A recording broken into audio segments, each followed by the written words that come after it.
One definition of Tantra is as a web of tools for the evolution of the human being. With me here are Tantra teachers Maria Porsfelt and Bogdan Radasanu to shed some light on this immense subject. Welcome, Maria and Bogdan. And may we start with your response to this definition and a little about how Tantra has helped you to personally evolve over the years. Tantra is a spiritual tradition. It's a whole package, if you want. It contains both the theory and the practice, and not by chance in the very name of Tantra we have Tan as web or network and Tra, which means tools, which means it's not just a philosophy, though philosophy sounds very many times like a nice fairy tale, but rather very high philosophy and knowledge doubled by a very comprehensive methodology, a set of methods or tools. Over the years I practiced Tantra among other practices, and I can say that it changed my life, the way I see the world, the way I relate to the world, the way it fixed things from the past, things that I was carrying from childhood, for example, the way I interact with people, the way I relate to life in general. So I would say for me Tantra is a science of life. It's a way of being, and I very much embrace it in my life fully. So Tantra, from my experience, is the science of life, really, and a way of enhancing your life experience, because we are here in life in order to grow and evolve, and Tantra helps us to do that the most efficiently and to actually turn our entire life experience into a practice, or into an opportunity, maybe rather, for waking up and embracing life more fully, learning our lessons more profoundly, which also brings happiness because it gives a sense of meaning when we grow with it. For myself in my life, I'm eternally grateful that I came across the tantric path even at a quite early age, because I was very, let's say, concerned about the life path that was laid out in front of me, this very conventional way of approaching life and values. Not that there's anything wrong with that, but just that it seemed to me very one-dimensional. Somehow it seemed not rich enough for maybe my great expectations of what life was supposed to be. But Tantra opened my eyes for so many possibilities, and gave me so many new perspectives, and therefore also more choices, I would say, for how I could experience life, and the opportunity to discover a lot of things about myself in the process as well. And I think that's one of the greatest gifts, at least I feel, we offer with Tantra, is these new perspectives that then also give new possibilities, opportunities, and at least a chance to maybe make different choices. So as Tantra is an esoteric yogic tradition, how can Tantra give 21st century students answers to questions such as who am I, where do I come from, where do I go to after this life, what is the meaning of life in general, and specifically for my own life? I'd love it if students came from the very beginning with such questions, because that would make for very, very interesting classes. And considering that we say the quality of life is depending on the quality of the questions we ask ourselves, those are very profound and meaningful questions, actually. They're questions showing that we're searching for a deeper meaning in life and not just wondering what's for dinner. But I think a lot of times these questions only emerge down the road. I think in the beginning, often when we come to a spiritual practice or we come to a Tantra class, we're not coming with that kind of questions, and I think that's kind of normal. Maybe we are more looking for ways to live a healthier life or to be a bit happier. Maybe we're a bit curious about those juicy, sensual practices that also exist in Tantra. So I think often those questions are not the ones at the very forefront. Now, thankfully, being, we can say, the science of life, Tantra can help us answer any kind of questions that might appear. But it is a gradual process, and it's not an intellectual process in that sense. It's not so that you show up in a class and we will offer you there the answer to all the questions you might have about life.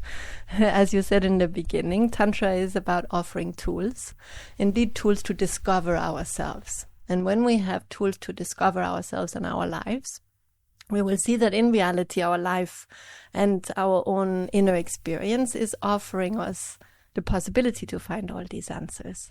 And very often even the, we can say, quest to find those answers is what is really important, because it is in that process of digging deeper and searching for answers to more profound questions that we also grow and evolve. And that process is also what brings a lot of meaning and richness to our life experience. Bogdan, what kind of barriers in general do new students encounter? Now, the barriers in students' life, of course, are not so obvious as they walk in. Maria just explained that maybe it's difficult to give an answer to the big questions or even ask the question straight away. But I would say we teach in the very, very first class here in our center that in order to be on the tantric path, you need some qualities. And two of them are curiosity and courage. So I would say that all of us, we face barriers whenever we are facing something new, especially when we start to challenge our old beliefs and all the foundations of everything that we built upon in our life. Then, of course, we have challenges. And I'm sure that in the moment when we hear to a lecture, when we participate in a class, there'll be some big questions that we ask ourselves if we've done things right in the past, or how come at this age I'm still struggling with this? Now, luckily, Maria just mentioned that the tantric practice, in my opinion, also is very practical. And to answer your previous question, also the fact that it's very applicable to 21st century because it has a very down-to-earth approach. We use the things that are available at hand, our physical body, our emotions, our mind. There is methodology of training for all of them. And these kind of barriers can be easily overcome with a minimum amount of practice. So we even say that a gram of practice is worth tons of theory, which means once you understood something, you understood the principle, you understood the practice of a technique, it stays sterile unless you practice it. So I would say probably the biggest challenges and barriers would be not practicing the techniques, and then the lack of results will make someone think that maybe it's not for them. But otherwise, it's quite a practical approach, and Tantra offers a huge range of methodology for any kind of practices. Is identifying with your ego as being who you really are one of those barriers? It is one of them. And I would say it's a struggle for every single human being. First of all, I think is the acceptance of the idea itself is one of those big steps. We are raised in a society where we are trained so much in believing in our image, in our ego, in our personality, and we think that's all. We're even proud of our intelligence and education and so on. And I think everyone who comes across this concept saying the ego is just a part of you, it's a little bit challenging. Now, from this understanding to having some profound experience is not such a big distance, considering that all of us have the possibility to find ourselves at peace during a meditation or taking a step out of the agitation of life and finding out that beyond all these mental constructions and ego constructions, we still find ourselves many times even surprisingly fulfilled with simple things. For example, the touch of love, the watching the sunset and so on. There is so much fulfillment and life beyond the ego's existence. Now, not to make enemies with the ego, it's better to keep the ego as a good friend. It's just a part of us. We cannot deny its existence, and it's a very good interface with the reality. But rather is this understanding that we hold inside a very rich treasure, which is much bigger than the ego. Ego is just a part of it, and we hold inside much, much more. It's like a huge castle or palace, and the ego is just the antechamber to this amazing treasure that we have within, and we need to treat it as it is. So people can access their potential through Tantra, through practice and study. It may be in a way that they've been longing to For sure. I mean, the tantric practice is showing us what we can be. Because I would say that many of us otherwise will live a life without using even a fragment of what we have been given, both in terms of talents and you can say possibilities of manifesting ourselves even into this world or into our surroundings, but even more so this vast inner reality that often just lays completely unexplored, connecting to our heart profoundly, our soul, having higher states of consciousness and realizing that we're much, much more than this physical body is unfortunately not part of everyone's human existence. And that means, of course, losing out on a very big part of what we are and what we could be. So just going back to the barriers, I mean, that does all sound really wonderful. Going back to the barriers, I know a lot of people struggle with negative emotions. Once they start going on a journey of self-discovery or a spiritual path, they want to know themselves better, up suddenly comes anger that they didn't realize was there, or jealousy, or haunting memories, destructive thought patterns. How does Tantra help with that? Here, I think is a very important question, actually, because it is true that often you maybe will start a spiritual practice expecting just to feel better and happy forever, and nothing difficult will ever touch you again. And of course, that's not reality. Probably not as long as you're alive.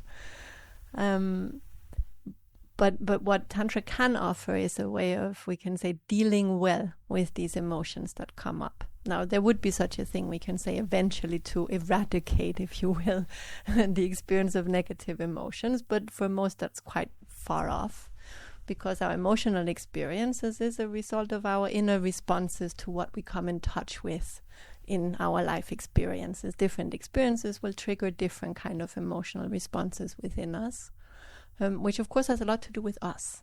Which also means when we start this exploration of ourselves, of course we will meet ourselves in different ways with the wonderful moments, the wonderful aspects, the wonderful qualities we have awakened, but also sometimes with the very difficult inner experiences where we maybe have, as you say, anger reactions, jealousy reactions, and so on.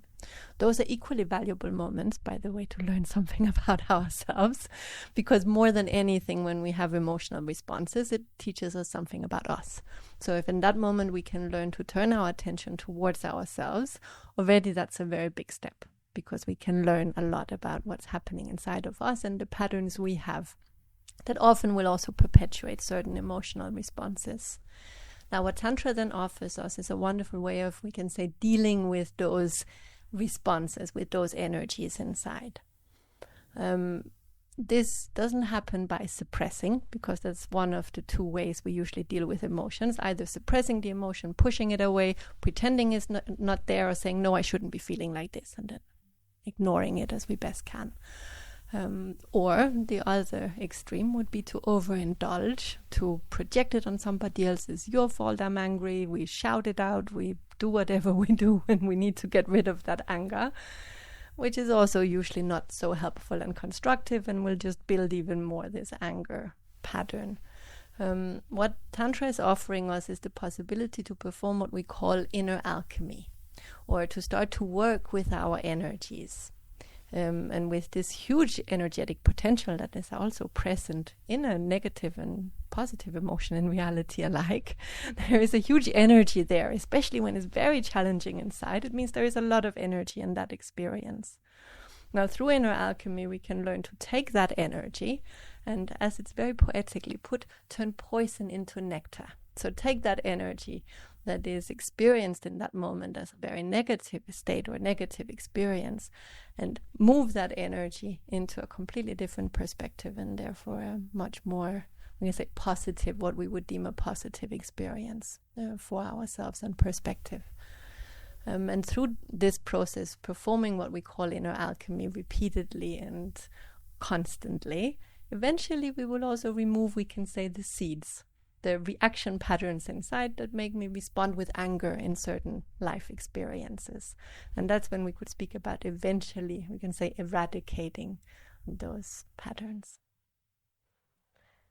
And in terms of the actual theories that students study. Could you run through some of those? I know it's a vast area, but perhaps you could touch on some of them. We explain the tantric system based on very, I would say, simple but clear laws and principles.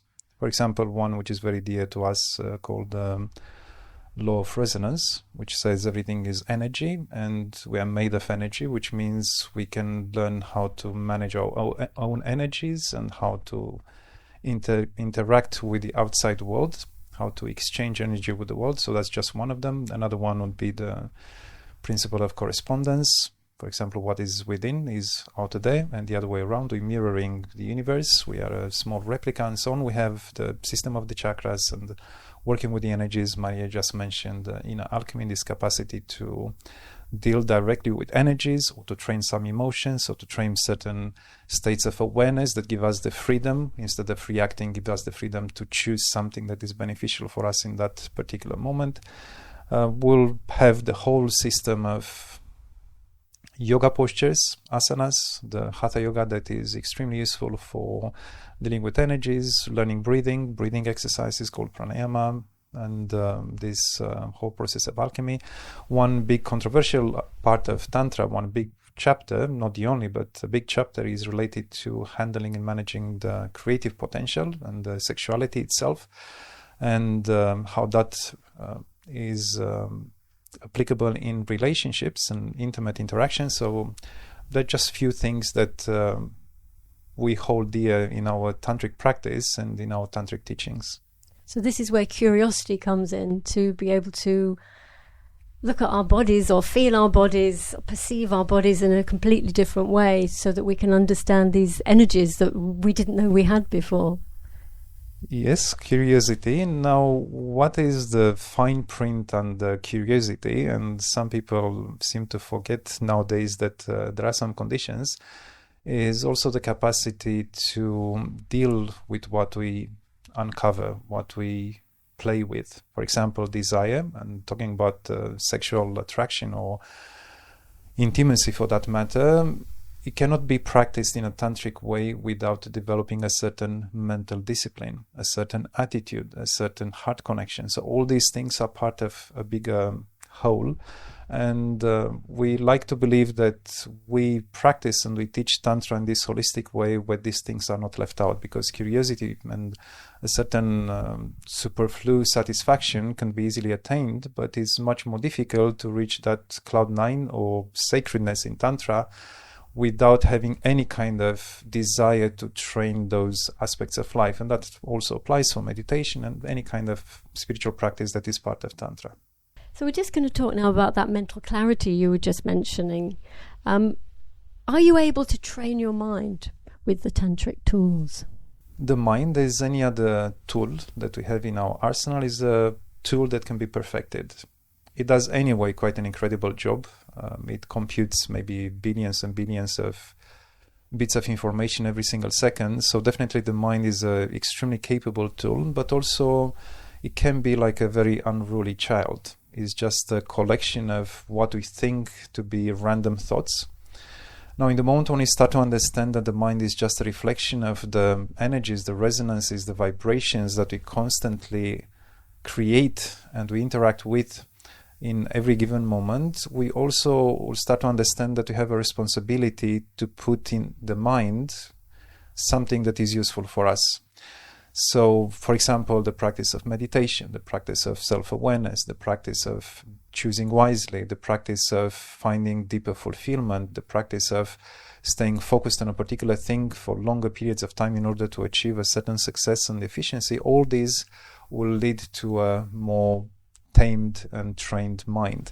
Now, just thinking about training the mind will not train the mind. So from the fairy tales of Tantra or meditation to the actual application and results is 10, 15, 20 minutes meditation a day, or training some attitudes during the day where we improve in staying more focused, or remembering the good things instead of keep falling into the bad memories and nostalgia and other things. So it's a constant process of training. I would say like a small child doesn't know much.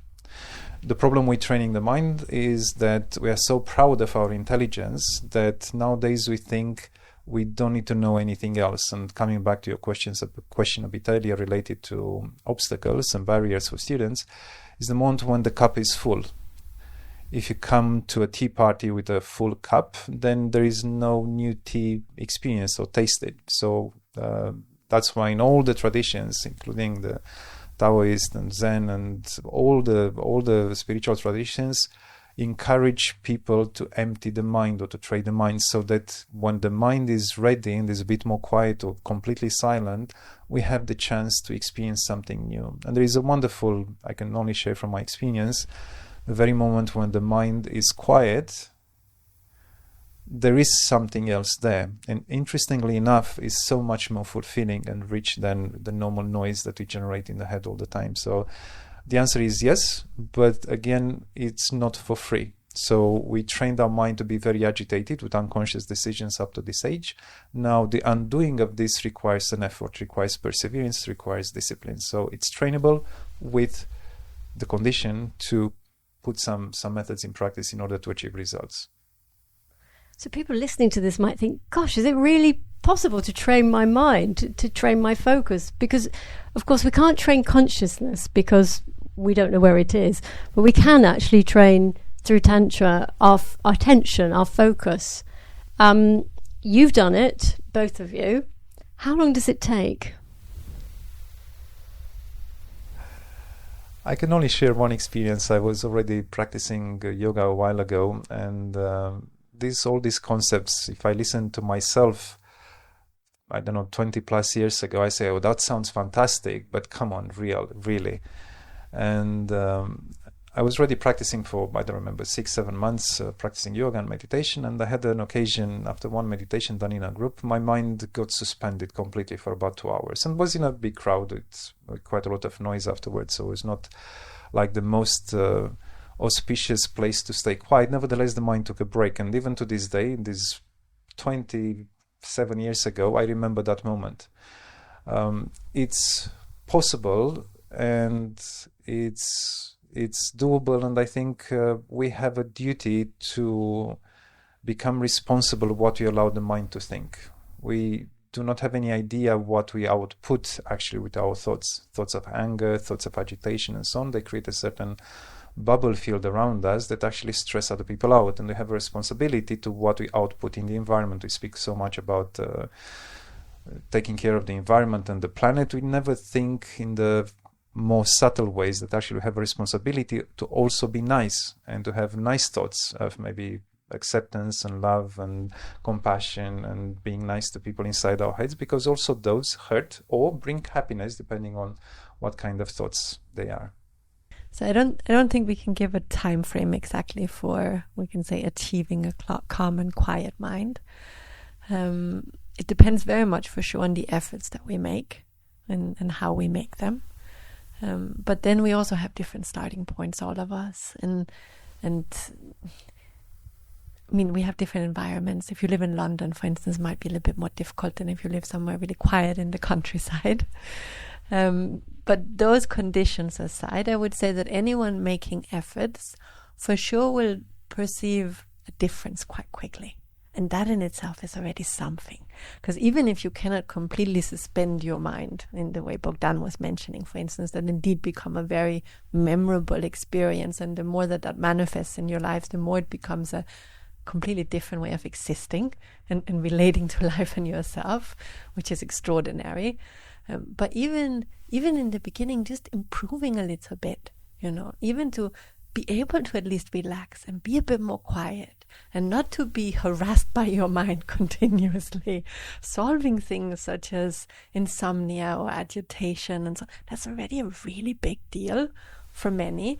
So I think instead of just thinking, okay, when can I get to that point where I'm a master of it, also appreciate that just the efforts we put in actually give us a lot back, and much sooner than we would think. I mean, there's a reason also mindfulness became so popular, because people realized even with half an hour of, investing in training their mind daily, they could have extraordinary benefits in all sorts of ways in their lives. And that leads me on to thinking about fundamental needs, which is something that's touched upon in Tantra. Are we all walking around without really understanding our fundamental needs? I mean, some are better than others at paying attention to their fundamental needs. But I do believe it's a quite common problem in our world that we are not so aware of our real needs. Also because, as we said, we tend to ignore parts of our being. That we're very focused on image or personality, but we ignore deeper parts, our deep, profound emotional needs, our heart, our soul.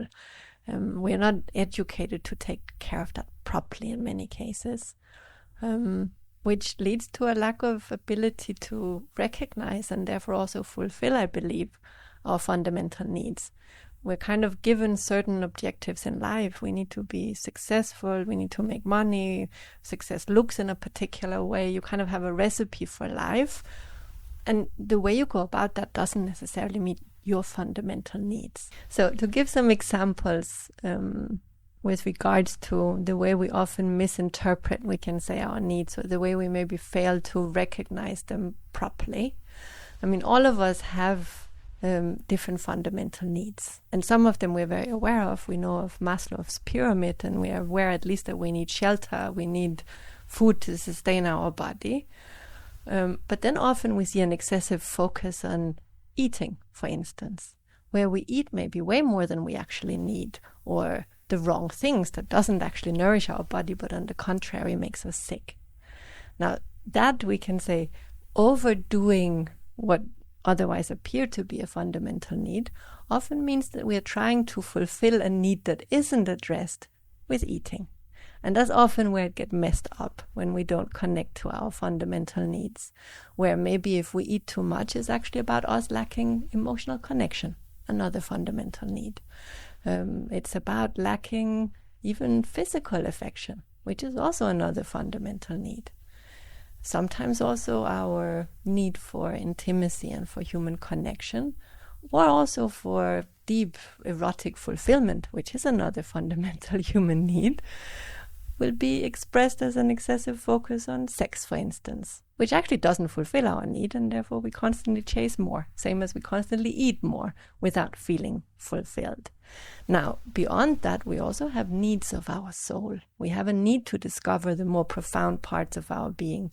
Without that, we feel a feeling of meaninglessness, depression, a very common problem as well, because we don't address some of those very fundamental and deep needs of knowing our innermost self, having what we would call a spiritual dimension to our existence. So the ignoring of these fundamental needs, and we can say wide range, very nuanced and wide range of needs we actually have as human beings, aiming to meet them appropriately, creates a lot of havoc in our life. And I would say that pretty much all the sadness and all the illnesses and all the difficulties that we experience in our existence ultimately springs from not addressing correctly our fundamental needs. Because if we would do that, our life would be perfect. So Tantra provides an educational role in that whatever problem it seems, well, I personally have had, there is always some tantric tool that I can use to help me through it. And one of those is saying yes to life, to actually using our daily life, our experiences in a positive way, so that we can learn more about ourselves and engage fully with life in that moment as it happens. Yes, I mean, definitely. You can say in a way the first step in order to learn from life and grow with life and live with life properly is to embrace it and to say yes to it. And that should be a given condition, but it isn't. In many cases, we are resisting a lot. We are trying to hide from life. We are arguing with life. We put conditions, all sorts of things on our life experience. And that, in a way, you could say is the first aspect to address if we want to step on the path of life that Tantra is. And therefore, saying yes to life, we could consider a fundamental attitude in our tantric practice. generally speaking, a fundamental attitude for a happy life. But this idea exactly of embracing what is with acceptance and going to meet it fully. And like that, you can find solutions. But if we are hiding, for sure, we will not find solutions and not lasting solutions to our problems. And of course, the mind has a tendency to either live in the future or the past. And so that must be another tantric teaching, to live in the present moment. Exactly. And here you see already the web and how things are tying in together, because Bogdan was speaking about training our ability to suspend all the thoughts. And the thoughts are exactly what brings us to the past, what brings us to the future, does not allow us to be present here and now. And if we're not able to be present here and now, we're not able to meet life. Thus, we cannot learn from it. Even this, speaking about fundamental needs, as we also just had before, the inability to become aware of our fundamental needs and therefore to fulfill them is also this inability to be fully present and fully open with what is there. Did you want to add to that, Bogdan? I think there is a dimension of lack that we think we have in our life, that is many times driven by the novelty, by the desires, by the news, by the products, by the way of life, especially here in the West, that creates a rush of not having time to pause and then contemplate what Maria just said about these needs, and what you also said that you experienced it yourself. There is this incapacity to just be quiet for a moment and just contemplate what is there. It's almost like we are afraid of being alone and quiet, even for the smallest of duration of time. And one of the ways to counteract that is to be more and more in ourselves, somehow to align everything that we are in one place. For example, I arrive home and then I wish I was somewhere else, or I'm at work, I don't like to be there, I'm thinking of my holiday. It's not, I'm never content with what is there. And there's a desire that wants me to have something else. There's the same kind of chase for the endless checking of social media posts and reading all things, maybe not all meaningful. So is this lack of wanting to stop for a moment and to really pay attention to what is there. And sometimes even a pain or something sad in our life carries such a huge importance and such a huge lesson, and normally we brush it off by just jumping on the next thing of distraction or chatting or simply not even acknowledging it. So there is a certain quality of awareness that Tantra brings right from the beginning of practice. You cannot practice Tantra, and for that matter any spiritual path, without you being there. It's not just thinking about, it's not just thinking what happened 20 years ago, what you're gonna do. It's what is in front of you right then. The one who experiences, it's you. And if you're not aware of yourself, then you're absent from life, and then we waste life in those moments. And in terms of making big life decisions, will Tantra help new students to do that? For example, job, family, where to live, money. These are all mundane, everyday problems for people that they still need solving. I think if you want to advertise Tantra, you could say yes.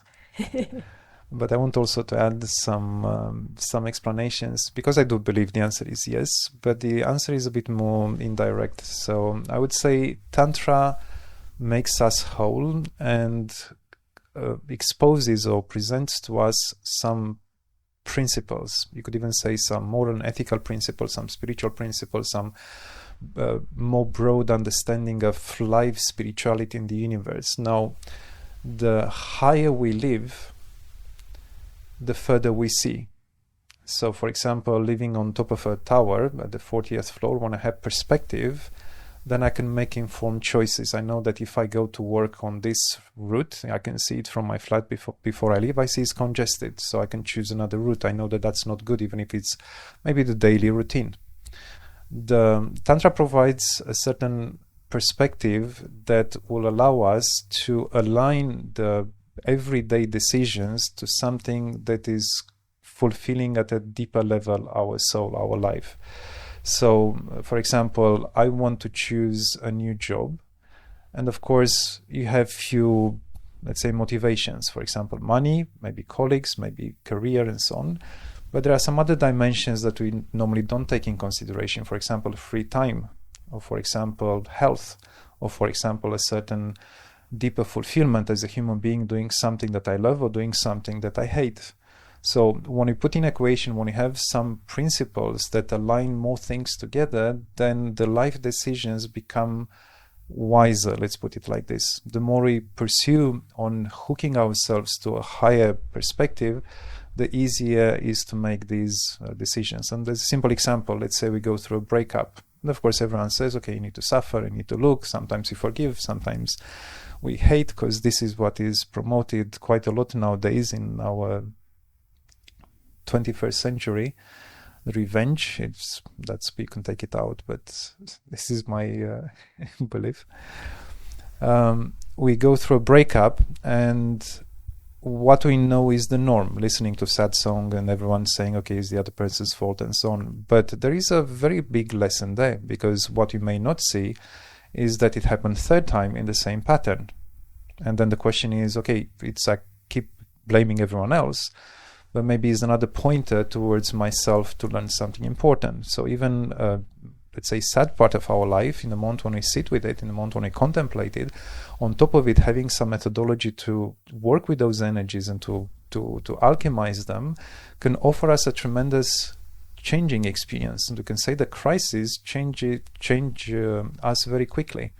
So again, Tantra comes with this attitude of nothing is by chance.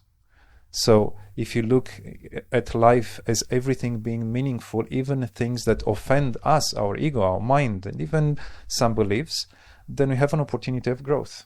And that's why I believe that Tantra can offer us a higher perspective and even higher choices in the moment when we start to understand the higher principles. As we get closer and closer to the summit, then you have a bigger and bigger view upon the surroundings, and then you can make informed choices. I would like to speak about something not completely different, but I would like to bring something in the conversation, because I'm pretty sure that whoever is listening, it might, be somewhere there. The fact that when we hear Tantra, we think of something very juicy. And, there are different versions. Some think of orgies, and some think of, very long love-making that lasts for hours and hours. But usually when people hear Tantra, they consider at least it has something to do with sex. And I think that's important to address, both because there is some truth to it and because it's not really true at all. and still, I think we should also honor that curiosity, because of course there is a reason why we're so curious about that particular part of our life. Our intimate life in that way, our erotic life, is really important for our happiness and our health and our well-being, and can even open doors to a very profound self-discovery and higher states of consciousness. So it deserves, we can say, to be put in this conversation.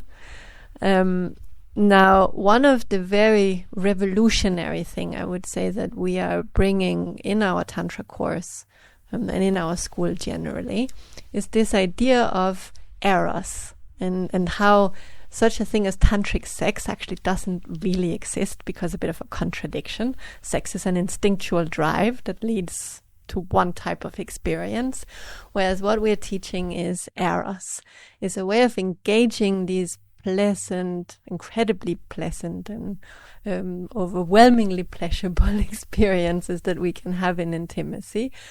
We engage them in a way that leads to a profound fulfillment and to a way of nourishing, I would even say, our heart and soul, and in this way to grow into superior experiences and understandings of ourselves.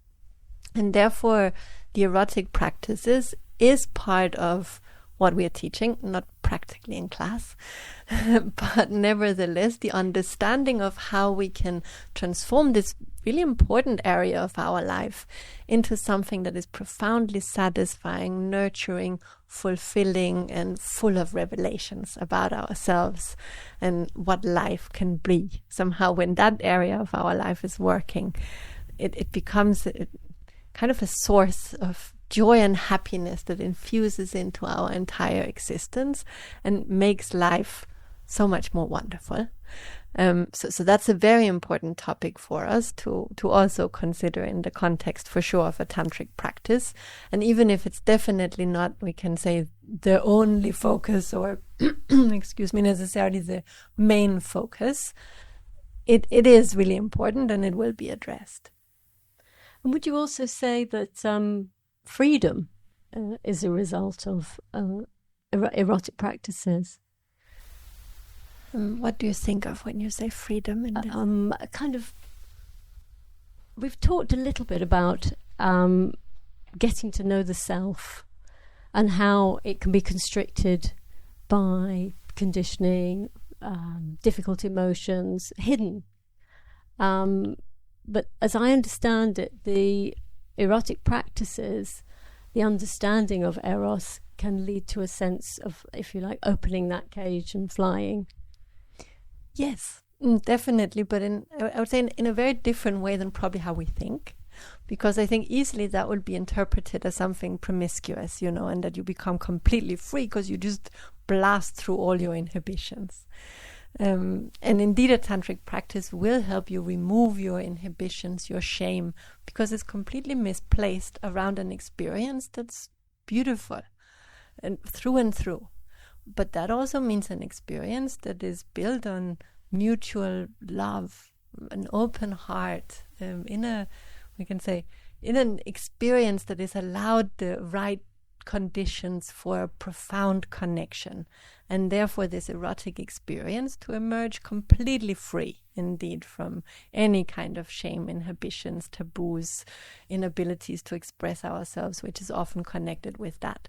And that experience of complete inner freedom that you can have in that context would be something you take with you into other experiences of life, because our, we can say, sense of restriction and our sense of inhibition and shame around especially our sensual, erotic self, it is something that casts shadows into a lot of areas of life that we probably don't even recognize on a day-to-day basis. So indeed, it can give this feeling of being free to be yourself, most of all, and authentically express yourself also in other situations in your life. Please do add something, Bogdan. I'm happy that Maria mentioned this erotic side of Tantra, and I'm sure that maybe all the listeners would have expected at least a few words about it. So thank you, Maria, for adding it. Now, this freedom comes also from everything that we discussed, the fact that there is a certain room for choice. For example, any process of inner growth, any higher perspective, any new discovery within will allow us to be more free. Just giving a simple example related to reactions. I am offended by your question. Let's put it like this. There is no question you offended me with today, but let's put it like this. And then I have just one option. There is something in me that was triggered by the particular word or by a particular sequence of questions, and then I feel something building inside, a certain resentment of some negative emotions that doesn't matter where they come from. Now, in the moment when I know myself, just give a simple example, that I have a personality that likes some things, but also I dislike some other things. This doesn't make people less valuable. The very fact that they don't know about some of my preferences and challenging me even without knowing is not their fault.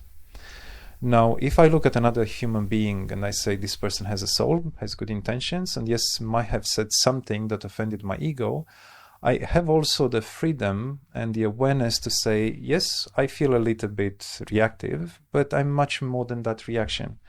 Even knowing myself more and finding a trace or a big compassion inside my heart or embracing that person the way he or she is will create a certain freedom that will give me more choices, not just a reaction based on whatever comes randomly in that moment.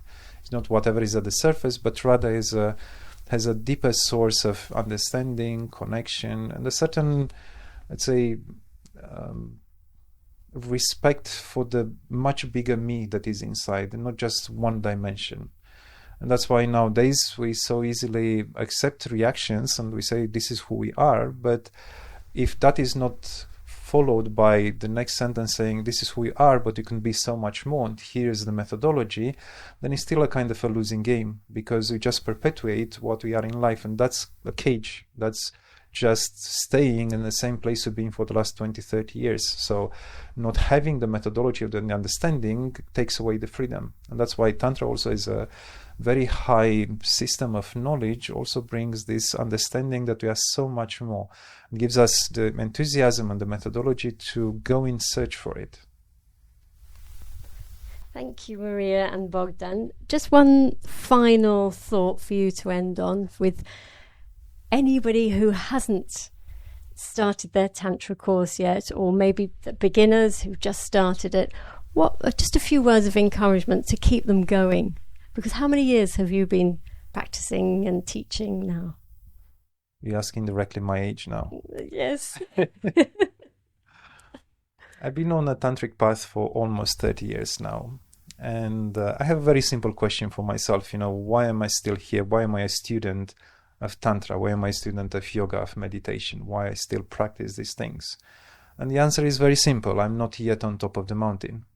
So if there is a path ahead that was not walked, and if I'm not yet at the source of the knowledge or of the truth, or I'm not yet on the summit to finally see the entire horizon and the full landscape, that I'm still climbing, I'm still going. So for me, the encouragement would be that if there is any part of our lives or things that we cannot find explanations, so we don't know how to move on, Tantra offers not hundreds but thousands of tools to make this possible. And for example, anyone who knows a little bit about chakras and energies, even taking one part of Tantra, which is working with energies, could offer an incredible array of methods. And I'm not even touching other methodology, just working with energies and learning how to move the energies, to create some energies in different parts, and to some being able to alchemize all these things is just one small part of Tantra. Nevertheless, could be an incredible, let's say, motorway, a fast way towards, of course, in the beginning, healing things and getting rid of problems, but why not expanding our knowledge and consciousness in order to become truly fulfilled? So that's my take. And Maria, what keeps you going on the tantric path? I mean, I think it's a little bit the same question as what makes you continue to be alive, in a way. Because, I mean, as long as we're living, we're learning, hopefully, considering that life is one long lesson. So what keeps me going is actually the joy of learning from a certain point of view. And even if perfection is not necessarily around the corner, I'm not even sure you walk this path necessarily just to be perfect. Because I think often our idea of perfection anyway is such a superficial one. You don't even know yet what you can be.